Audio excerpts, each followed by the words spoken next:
Hey everyone, it's Chris Jackson here. I just got a new old bass and I'm going to change basically everything about it. You might wonder, okay, if I'm going to change everything about it, why get it at all? And the reason is I'm at a point in my gear journey where by the time I'm ready to purchase something, I already know sort of exactly what I want specs wise. I'm not doing a lot of like shot in the dark things. Hopefully it doesn't come off as like an ego thing. It's just I've been there, done that with a lot of gear. The things I wanted for a precision bass were not possible to get standard in a production line bass. All the things I want are from different brands that I knew I was going to have to compile into one instrument after I bought the bass. So that's what I'm going to be doing. But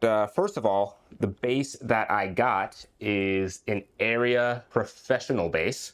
It's a very straightforward P bass made by Aria, whatever you want to call it, in, I believe, 1977 from the Matsumoku factory, which is very renowned. Them and Fujifilm were like the big two 70s, 80s guitar manufacturers in Japan that were making really, really good copies of Fender, because in the 70s and 80s, Fender, they didn't necessarily have the best quality control. Maybe you would get a Strat that weighed like 10 pounds, whereas you can get a rip-off Strat from another place in Japan for like 7 pounds.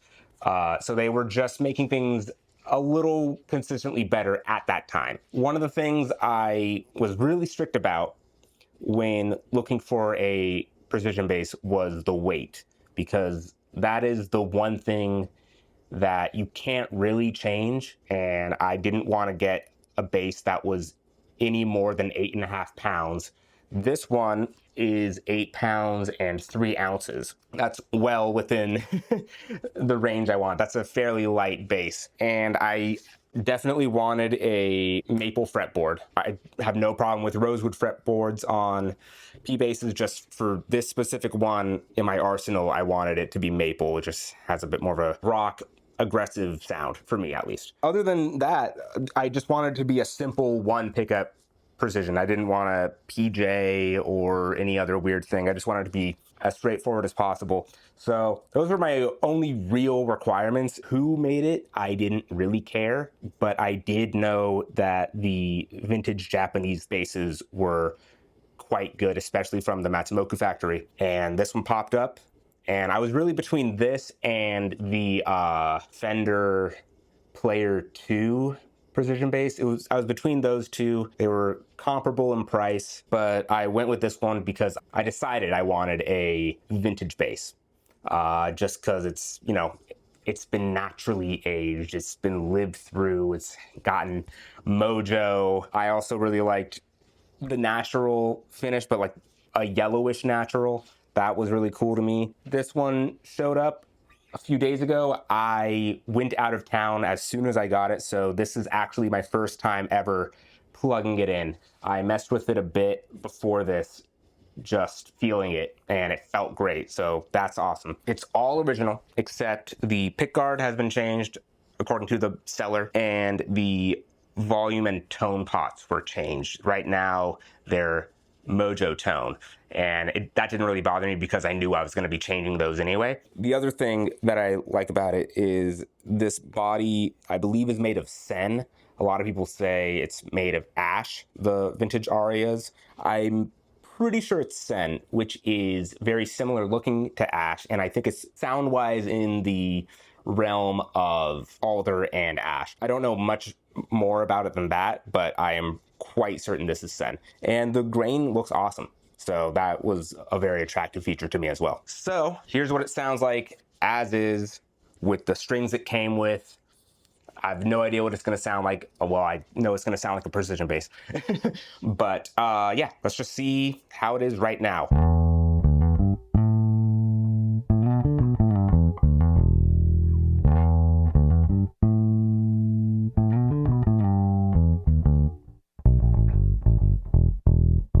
Well, that definitely sounds like a P bass. Yeah, it's Really nice, actually.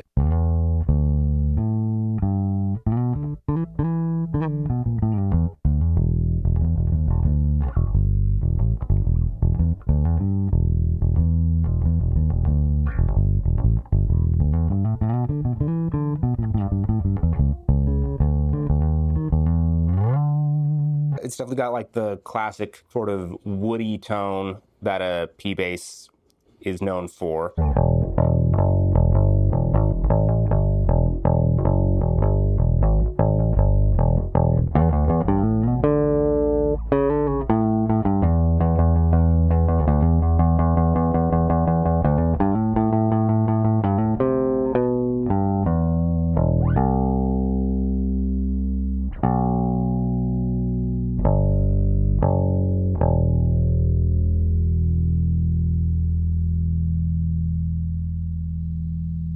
Really good sustain. Never like a huge requirement, but it's nice when it happens. So that's cool.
I am really more of a flat wounds guy.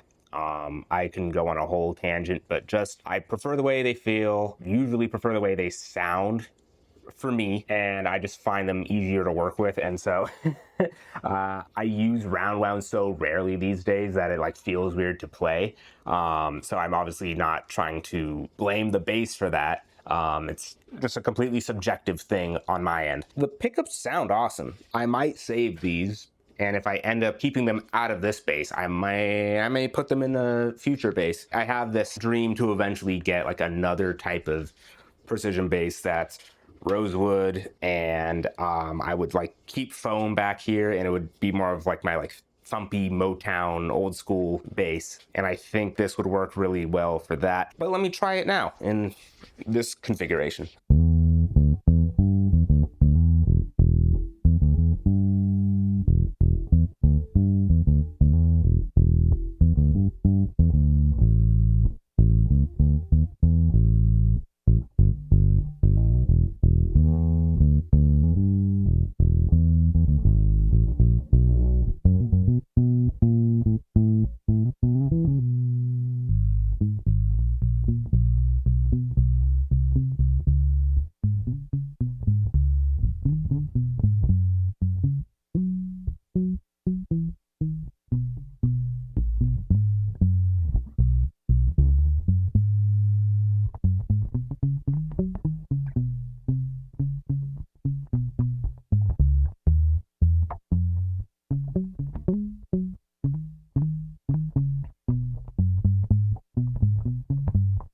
I like it.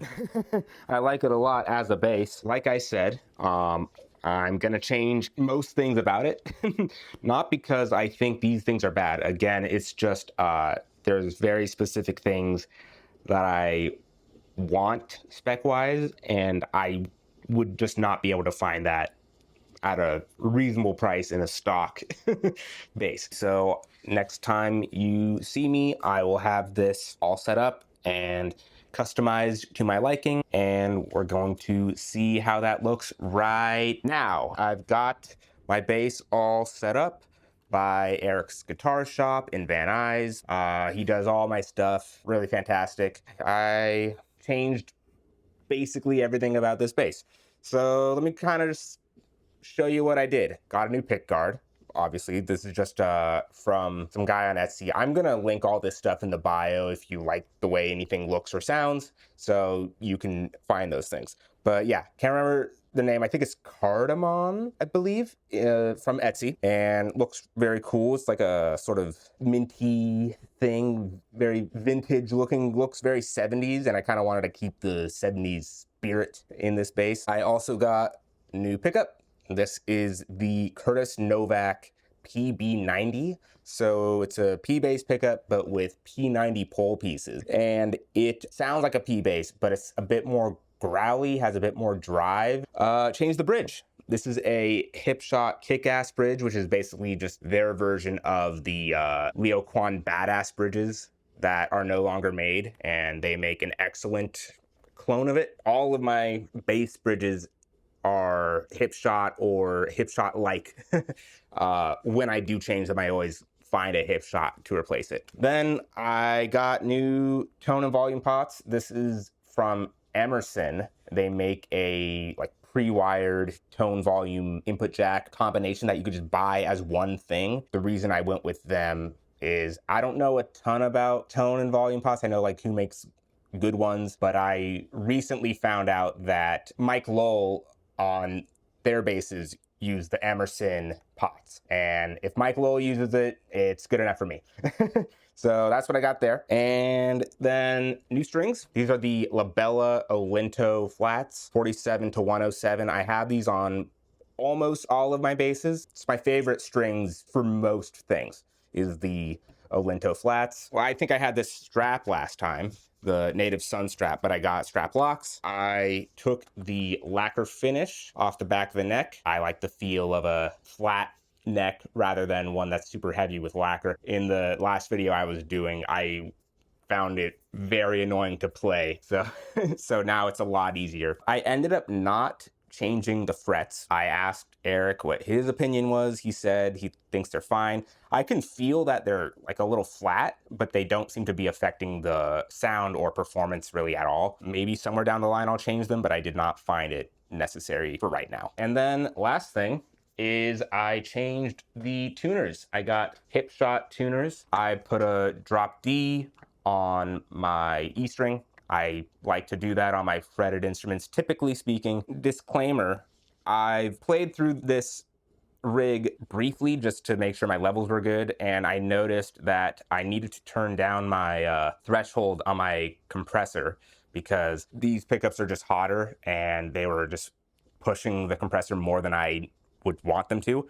So I turned that down. When you turn the threshold down, your signal afterwards is going to be louder. So I then turned down the final volume knob on my pre. It's slightly different levels than before, but I mean, everything about this is so different. It's not like they were gonna sound that similar, even if I didn't do that. Well, I did a whole lot of talking again. So how about I just play and we'll see how this goes.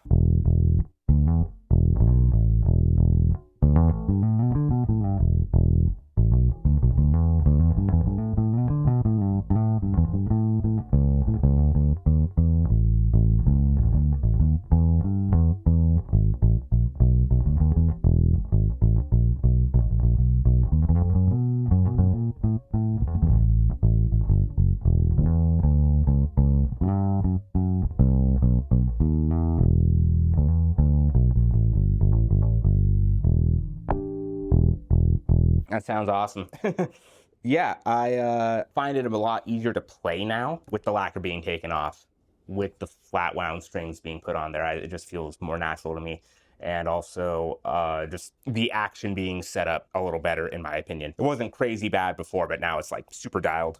The sound, yeah, it's you know, I'm not even going through an amp right now. I'm just going through my preamp. I believe that if I was also going through an amp, you'd get even more of that growliness that I like, but it's still there for sure.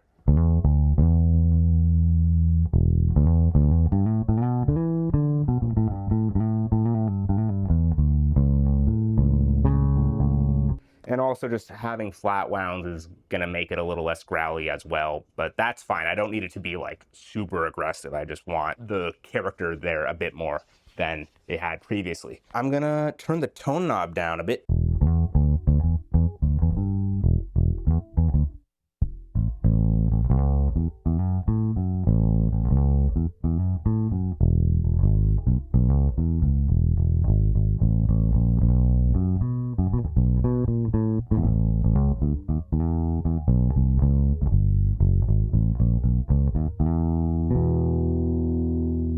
All the way down.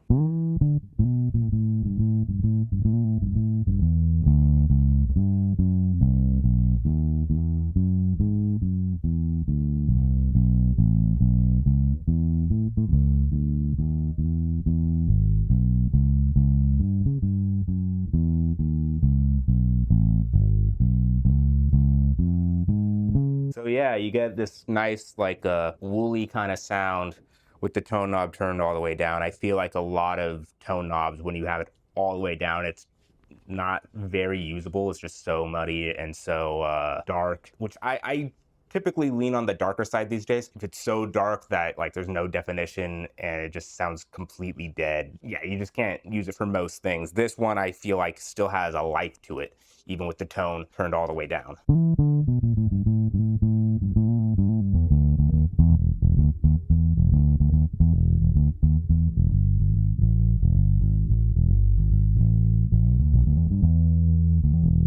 That sounds awesome. I'm gonna switch to a pick now, and I'm gonna change my channel on my preamp.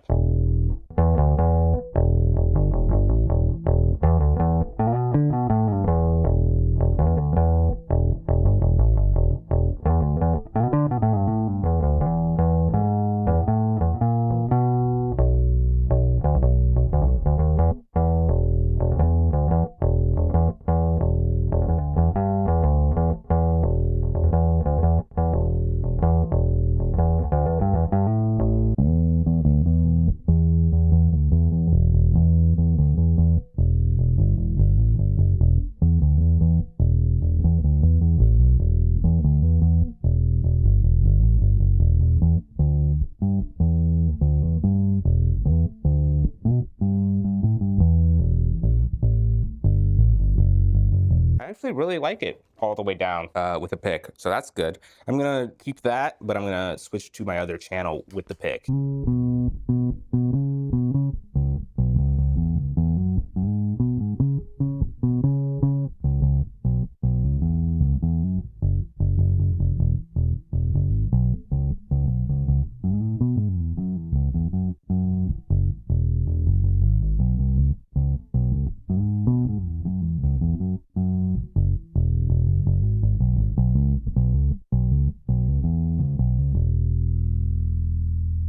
Let's do some drive.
remove some fuzz.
Sounds awesome. I like it a lot better now. It was great, but now I think it just has a bit more of what I want in a bass like this. Yeah, let me know what you think in the comments. Did I ruin it? Did I make it way better? Do you think I'm insane for buying a bass and doing all these changes? Have you done something like this with a bass or a guitar purchase where you bought it knowing you were going to change just about everything? Or am I just a lunatic? Let me know. I appreciate all of you, and I hope you have a lovely rest of your day. Take care.